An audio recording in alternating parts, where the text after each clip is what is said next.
In today's video, we are looking at the best new watch releases as of right now, 2025. There was tons of new watches that were released at Watches and Wonders and also after, or kind of just before. We're going to take the best of the bunch and put them in this video. And I guarantee that some of these, especially the watches towards the middle, are going to shock you because nobody seemed to notice them. Welcome back to the Chisholm Hunter channel. My name is Harrison, as always. And before we start this video, if you can do me a huge favor, hit that subscribe button to help a watch nerd out.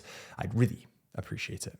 Let's dive straight into number one with Lange Söhne. Lange Söhne. It honestly took me a long time to get the pronunciation of Lange Söhne right, because I was calling it Lange Söhne for the longest time. But Lange Söhne released the new Odysseus in 750 honey gold. This definitely stole a lot of Watches and Wonders for me in terms of the limelight, because this watch is so damn sexy. So firstly, what is honey gold? Is it a fancy name for normal gold that they've just kind of stolen, or is it something significant? Turns out it's something significant. Honey gold is a patented 18-karat gold alloy developed by Lange Söhne, and it's a unique alloy with a warm hue. So it's a lot warmer than normal gold. It's also significantly harder than other gold alloys, making it more difficult to shape and finish. In essence, it's more difficult to work with, which makes it more expensive. Also, this is patented to Lange Söhne. Now, everybody knows what the Odysseus is, and it's kind of the standout watch of this brand. It's kind of like the Overseas for Vacheron or the Royal Oak for AP. It is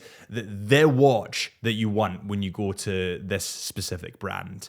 And one thing that I love about this watch and one thing I hate about it, well, firstly, they've used a beautiful brown dial. And if you look really closely, you can see a tiny little splash of red at the 12 o'clock mark. This watch is undeniably beautiful. But one thing that I don't like is that this specific model is limited to 100 pieces. Now, I have no idea why they have done this, because Lange Söhne's watches in general are extremely limited. And the reason being is that they have such limited production numbers because their process of producing watches is wild. For example, they have the twice is better motto. Essentially what that means is they build a watch from scratch, then tear it all down and build it again. Why? Partly to show off, probably, but also so that they get the watch absolutely perfect. So because of these processes, Lange Söhne's numbers are very few and far between. So why put a limited number on an already limited watch? It doesn't make sense to me. And I would have loved to see this watch as just a core product. Anyway, I totally digress. Let's move on to the next watch. Nomos had a pretty good year at Watches and Wonders, and they actually released this. This is the brand new Club Sport Neomatic World Timer, and they're all limited edition to 175 pieces. Now, Nomos, as it stands, is still quite a small brand, although it is gaining huge amounts of popularity. So I think these limited edition numbers kind of work a little bit better rather than Lange Söhne that has a huge reach comparatively to Nomos. But let's move on and talk about some of these models. So these new watches have the brand new automatic caliber DUW 3202. Now, this movement is pretty special. We'll talk about it in a second, but let's talk about the watches first. So all of these new watches, 6 in total new releases, relate to a part of the Earth. So you have volcano, you have canyon, you have jungle, you have magma, glacier, and dune. All of these color palettes are slightly different, and it feeds into the world's traveler-esque vibe. And being kind of a traveler myself, I go to lots of different places doing photography. I really like that. Now, this new movement is 4.8 millimeters in height. It's fully automatic. It has 37 joules and up to 42 hours of power reserve. But the more important thing here is that it's actually built in-house. These watches come in at £3,940, and for what you get, actually, you get a hell of a lot of watch for the money. I think these are cool. Really cool, actually. I think they're fun, and that's something that's lacking in the industry a lot. Before we move on to the next watch, please don't kill me when you get to the watches at the end, because I do think that there might be criticism over them, but just don't kill me. When you get there, give me some slack.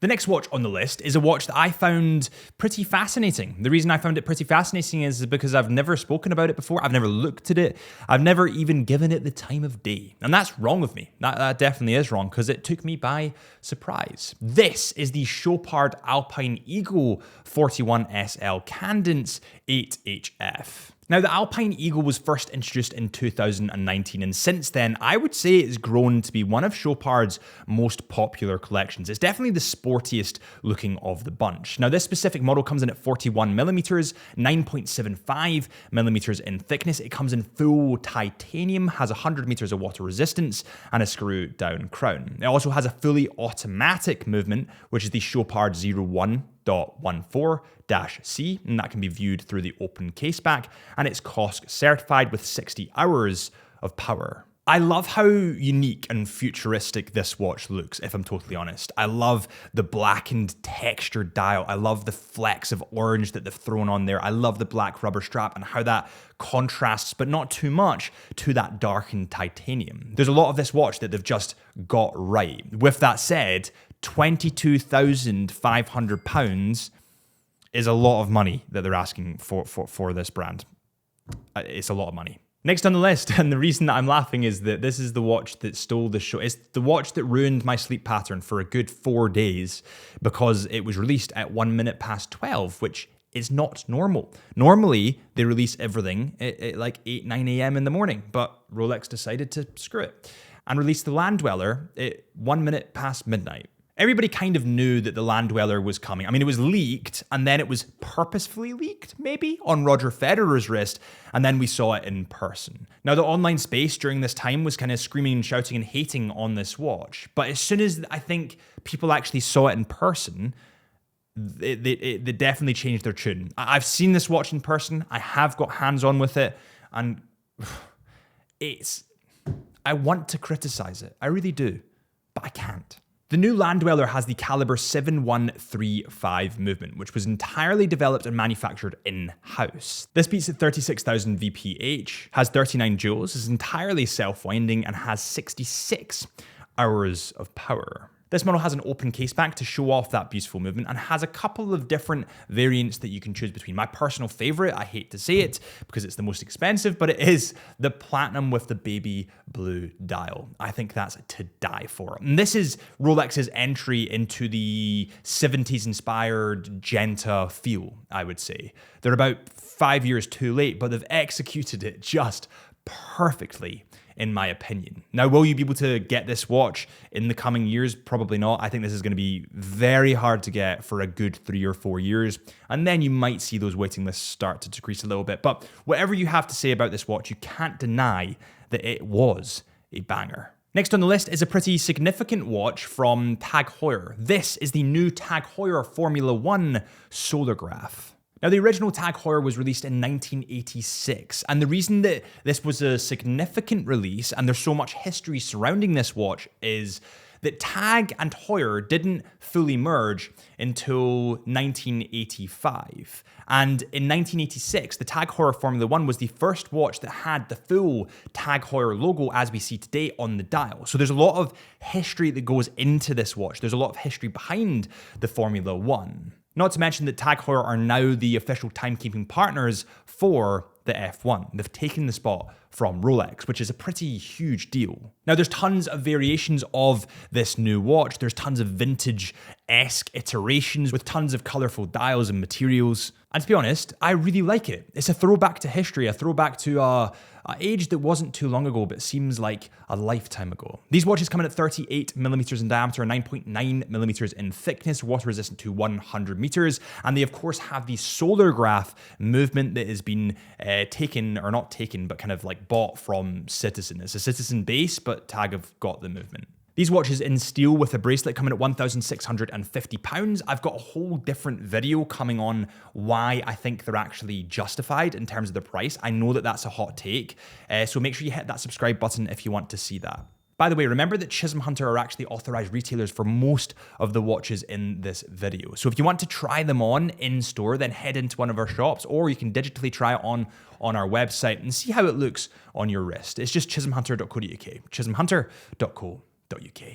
All right, next on the list, and we're going to gloss over this one quickly because we have talked about this before, but it is the Bell & Ross B1-03 Astro. So I've talked about this watch before, and originally I said this is ridiculous because it's so hard to read, but see, when I saw it in person, it's actually so fun and so well finished that I was really attracted to. I have to say, I mean, I would never buy it. It wouldn't convert me because I don't really have an affiliation to space that much. But I really like the execution, and I like what Bell & Ross are doing, and it's a brand that doesn't get enough hype, in my opinion. This watch is limited to 999 pieces, and the dial is definitely the standout feature of this watch. The small satellite that you can see going around this watch is actually the seconds mark. The moon indicates the minute hand, while Mars slowly follows because it is the hour hand. Now listen, this watch is definitely not for everyone. It's big, it's bold, it's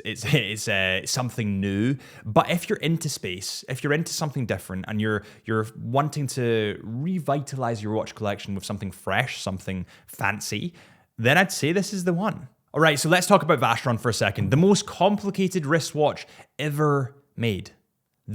I'll repeat that, the most complicated wristwatch ever made. This right here is the Solaria Ultra Grand Complication La Premiere. This watch features 41 complications, 5 rare astronomical functions, and a Westminster minute repeater. This watch has 1,521 components and 80 years of research and development, including 13 patent applications filed. I honestly don't even know what to. This watch is bonkers. This is what watchmaking is at its core. It's pushing the limits of the human capability of building cool stuff. Is it needed? No. Would you ever use half the complications? No. But it's the fact that it can do it that is undeniably awesome. And it's just showing you that Vacheron is at the top of its game. I've said this before, but I think Vacheron sits at the top of the Holy Trinity for me. Honestly, and I've been killed for this before, but I think it does. I love these models. Now, this watch is pretty bonkers, and there's only one of them, so the likelihood of seeing it is very, very rare. But Jesus, it's still part of the show for me in terms of the movement side of things. Next on the list is from IWC, and you're gonna kill me, I think, because it's kind of boring, my choice. But it's not the Engineer 35, the new sizing from the Engineer. It's not the Perpetual Calendar. It's not the all ceramic that they've released, which is actually very cool. But instead, it's the classic Engineer 40 in full gold. Honestly, this thing is beautiful. Now, I recently went down to Goodwood with IWC, and they gave me a watch to wear for a couple of hours just to see how I felt with it. I chose this one because it's the most expensive, never thinking that I'd actually warm to it. And oh my God, by the end of the show, I was infatuated by this model. And most of all, I know it's a small thing, but they've opened up that case back with this model. And I think that adds so much to this watch. Now, it does come in at £40,200. It's not cheap, but you might say that the price of gold is skyrocketing because of the uncertainty that's in the world. That normally tends to happen. But yeah, it's definitely not cheap. But I think this was such a cool release from IWC. It's quite simple, but the contrast between that dial, the contrast between the gold, it's definitely the watch that you get to end your collecting journey. It's the special watch, and I really liked it. I would go over the specs, but I already have done this in another video, and it's just the same specs as the normal Engineer 40, just with an open case back. But there is a video on the channel on the kind of full review of all IWC's watches, so make sure you go and check them out if you want to see them, or hit that subscribe button. Next on the list is a dial change from Tudor, a dial change that caused ripples in the industry because nobody knew whether to like it or whether to hate it. Personally, being me, because I am a watch lover, I really liked it. It's the Black Bay 58. Now, the Black Bay 58 comes in burgundy now, and it has a burgundy bezel in a gloss kind of color, and also quite a strong burgundy dial. Now, I actually have a Black Bay ETA Heritage, the more vintage one that I got so many years ago now, and I've always been a fan of that burgundy color. And I think the execution on this Black Bay 58 with that new bracelet, the 5-link bracelet, and just the way that they've executed the dial is beautiful. One thing I will say, the renders online look nothing like it does in person. I kid you not, I was going to swear there, but I prevented myself from doing it. But it's drastically different. In person, it looks a lot darker, a lot more muted, but online, it looks a lot brighter, a little bit too punchy online, but in person, it just doesn't look like that, which is pretty weird. This watch comes in at £3,910, and I think it's pretty special, but not as special as the next one. And I'm going to get killed for it, but I'm going to do it anyway. The next watch on the list is the new Tudor Black Bay Pro with the polar dial. A watch that we all knew was coming, but now that it's released, they just executed it wonderfully. I'm going to tell you why it's special, in my opinion. Firstly, you still have the beautiful contrast because they've added a black border around the hour markers. So you still have brilliant contrast. It's not hard to read in any way. And the white dial paired with that stainless steel bezel just adds so much to this watch. Now, in a perfect world, they would have made it that touch thinner, if I'm perfectly honest. But just because they haven't isn't a game changer to me. And in fact, the next watch that I think I might get when the channel gets to 100K to celebrate that milestone with you guys is this model. And I really want to get it engraved as well. But yeah, that's my list for this year. That's the new hottest watches as of right now. I'm sure there'll be more coming out in the year. But if you did enjoy, please hit that subscribe button or follow our Instagram at Chisholm Hunter Watches or the podcast, the Into the Mind podcast with myself, or my personal Instagram, which is HP Lifelens. And I'll see you guys real soon.